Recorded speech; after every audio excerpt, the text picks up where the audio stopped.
Hello,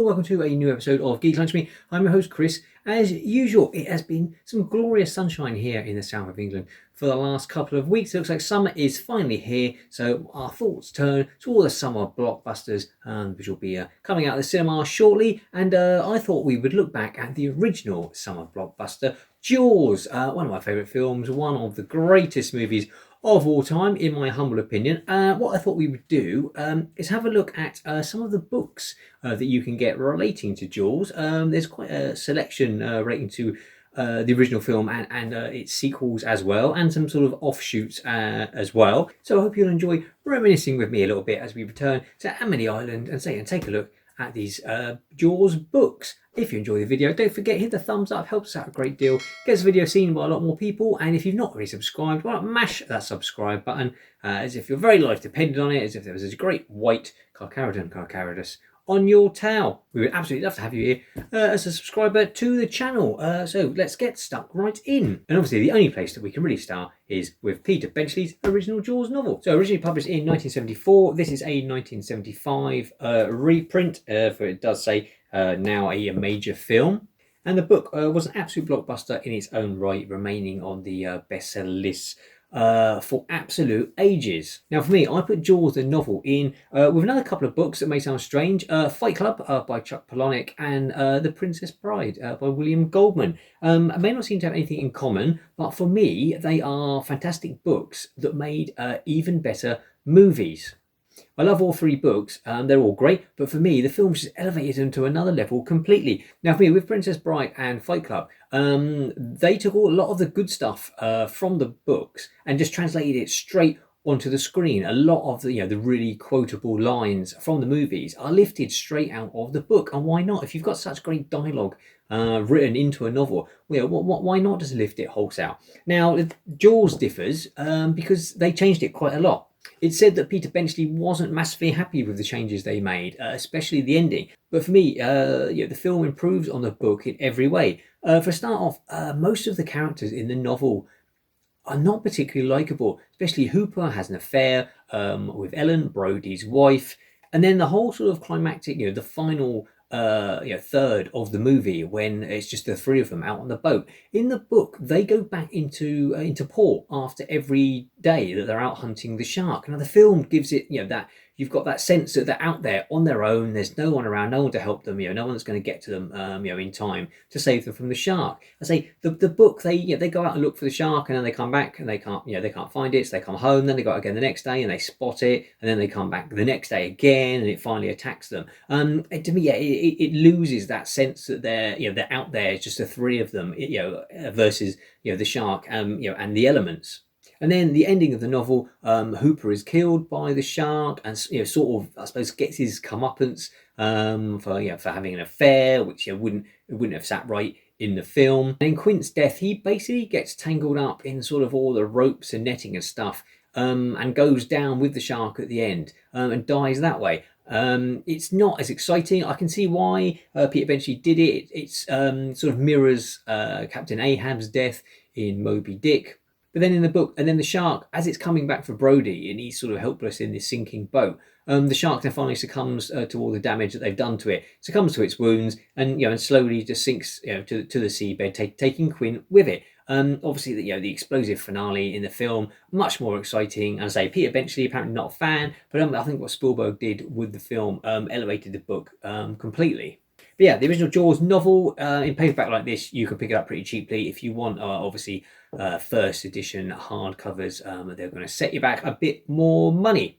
But moving on, you can never keep a good shark down. So we get Jaws 2. So obviously the film was not based on a book. This is a novelisation of the film. It says a completely new novel by Hank Searles, based on a screenplay. Now, this differs quite a lot from the film. They originally had a screenplay and they had a different director than what ended up filming, and they did film a bunch of stuff, which was then, I think they more or less had to refilm, and as it Geno Swart, if you pronounce his name, took over directing. So yeah, there's a lot more stuff with the helicopter pilot in this, doing stuff I think with sonar, which sort of angers the shark. The book gives the idea that it's a female shark that is possibly the mate of the shark from the original book, and that when that original shark died, it sort of sends out signals in the ocean that possibly attract its mate. So it does actually give a reason why another shark has turned up. Whereas the film, you just sort of accept, yeah, another shark's turned up. This sort of gives you a reason why. Whether or not that's scientifically accurate, I would probably guess not. There is an actual sort of boat regatta and a race, which gives sort of reason for the kids to all be in the water in their boats, whereas obviously in the book they're just going out sailing just for the fun of it. Again, I think I prefer the film because this gets bogged down. There's a lot of stuff going on with Mayor Vaughan and doing dodgy property deals, and I think he's working with like the mob or something like that. And I can understand it fleshes out the characters a bit more, gives them a bit more backstory to Amity. Say very similar to the first film, but I think I prefer just the pared down action and storyline. It's much more exciting in the movie for me. So yeah, Jaws 2, again, you can pick that up pretty cheap if you just want a ordinary paperback copy like that. We then skip Jaws 3D, probably for the best, because I think it is the worst of the 4 films. I know a lot of people, I know Jaws the Revenge isn't a great movie, and a lot of people would say it's probably the worst. But the novel has got a lot of stuff in it. Again, I think it's by Hank Sells again, based on the screenplay. Now this I think is based on the original screenplay, which features a load of sort of really batshit crazy stuff, which to me they should have just kept it in the film. In the film, you have to accept that the Brodies move down to the Bahamas, and the shark follows them. And it's not a different shark. It is, it's stated in the movie that it is the same shark that's been attacking them in Amity comes down to the Bahamas. Now, utterly insane, but at least the book gives you a reason, because in the book there's like a voodoo priest who has cursed the family, and he's more or less controlling the shark, which sounds absolutely ludicrous. But no more ludicrous than what occurs in the movie. There's also a subplot to do with Michael Caine's character as a Hoagie, who is drug smuggling, but it's like working as a sort of secret agent. Again, it just adds a lot more stuff there. There's a side plot again to do with Michael Caine's character and the criminals on the island. But yeah, it does make me wish that someone would make a shark movie where you've got a voodoo priest or someone actually controlling the shark, and just go. They should have just bought into it. If you're going to make a film like that, that's just ludicrous. I mean, the shark roaring at the end and jumping out of the water and being speared by the boat. I mean, yeah, why not just go the whole hog? Have some voodoo priests and a lot of insane crap going on. But yeah, Jaws the Revenge, the book, I thoroughly enjoyed it. Probably far more than I should have done. But yeah, I do recommend that one if you want to see what the movie could have been. Now we move on to the Jaws log. Was the sort of definitive book on Jaws for quite a while. This is the 25th anniversary edition. It was originally published when the film came out. It's written by Cole Gottlieb, who was the co-writer of the screenplay of Jaws, and also appears in the film as well. And this is basically his diary, sort of working on the film. So you get lots of insider information. It's an absolutely fantastic read. I can't recommend this one highly enough. It's very well written, loads of information inside it. There's some black and white photographs as well. Absolutely incredible book. The original might set you back a little more, I say, but you can get this 25th anniversary edition pretty cheap online, or order it from your favourite local bookstore.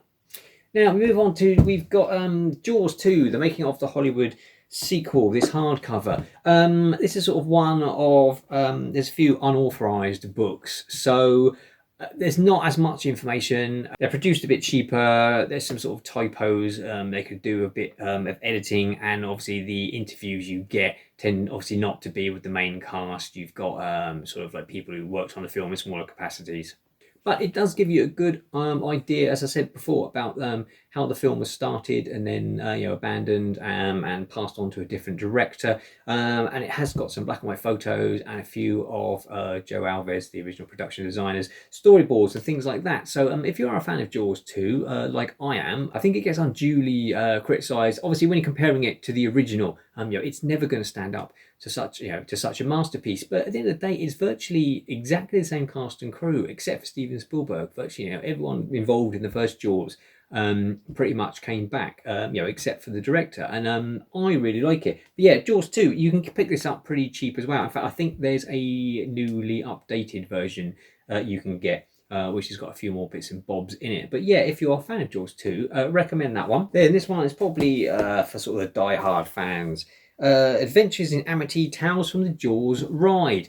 This is a book which, as it says, covers the Jaws ride that was in Universal Studios in Florida, which I absolutely loved. Rode it loads of times when I've been over there. Riding it at night was fantastic when all the fire went up and when you're in the boathouse and sharks attacking you. But yeah, this gives a really good history of the ride and all the problems it had. I didn't realise how when Universal Studios opened, literally nothing worked at all that first day. The Jaws ride certainly didn't work. The Kong ride hardly worked. I think they had the Earthquake ride that barely worked. But yeah, Jaws, it was quite an ambitious ride in that the shark was originally meant to hook onto the boat and would bite the boat and then drag you around the water. So it barely ever worked, and eventually was shut down, and they completely changed it. And the ride that most people remember was not the original ride. All the stuff with with the explosions and the shark basically dying like it does in Jaws 2 by biting the electric cable. That was all added on in the end. In the original ride, the shark blew up at the end, and chunks of shark would fly up into the water. And it sounds really cool, but as I say, it never really worked properly. This is another one of those sort of unauthorized books, but it's very well written. It's got loads of interviews of people who worked on the ride, building it, and then the skippers that actually sort of crewed the boats. Towards the end, it does get a bit samey. There's lots of interviews with various people, like all the different skippers, some who worked on the original ride, some who worked and sort of were the last people that worked on the ride and things like that. Now, sort of, there's only so many ways that they can say, yeah, the ride didn't really work properly and it had a lot of problems, but was a fun ride to work on. So it does get a bit samey, but if you enjoyed the ride, I can't recommend this book enough. It's got a lot of black and white photos in it, behind the scenes stuff that you'll never see anywhere else.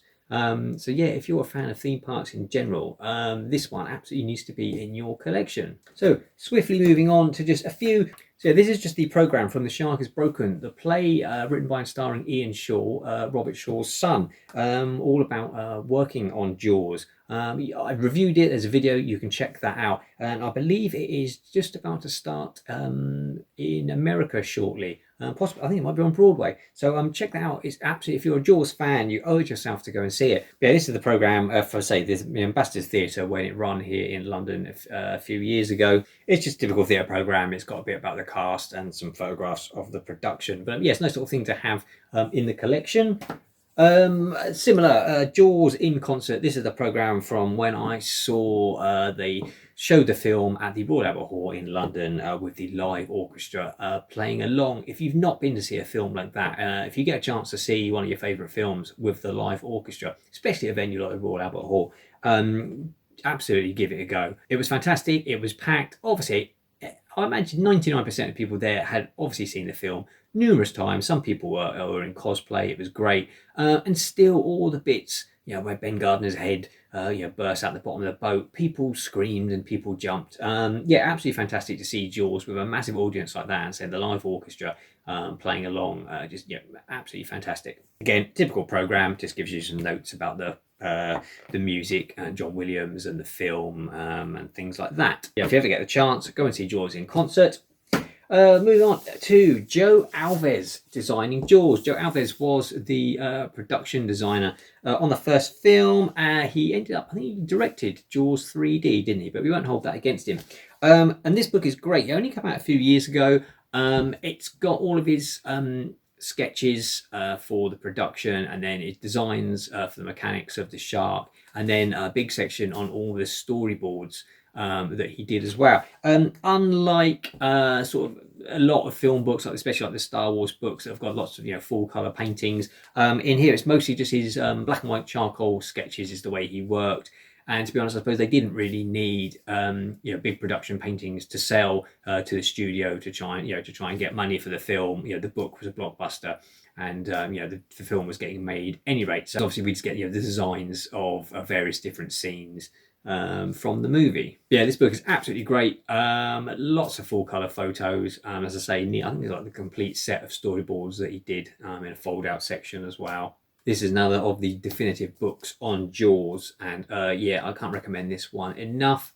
And this brings us on to the final and probably the best book on Jaws, Jaws Memories from Marthas Vineyard. This book is incredible. It's probably one of the best film production books made, not just about Jaws, but ever. Chock full of rare, previously unseen photographs. It's sort of put together from a lot of people that lived in Marthas Vineyard at the time when it was standing in for Amity Island. You've got lots of interviews with the residents of Marthas Vineyard, a lot of them who were then hired to work on the movie, either as extras or labourers, things like that. Again, there's interviews with Carl Gottlieb and Joe Alves. And so it's absolutely jam-packed. So many photographs and bits of artwork and just anecdotes about the film. Most of the photographs taken from the personal collections, say, of the island's inhabitants. They've all been brought together in this absolutely stunning book. So it's chock full of so much information crammed in here. I can't recommend it enough. Say, if you're a Jaws fan, it's absolutely no-brainer. If you're a movie fan, it's such a well put together document on the production of a film. Yeah, Jaws Memories from Marthas Vineyard is a top pick and an absolute must for me in any film buff's collection. Hope you enjoyed this look at the books of Jaws. Let me know in the comments below if there's anything I've missed out, any books that you would recommend. So thanks for watching. Until next time, let's drink to our legs and eat geek and be merry.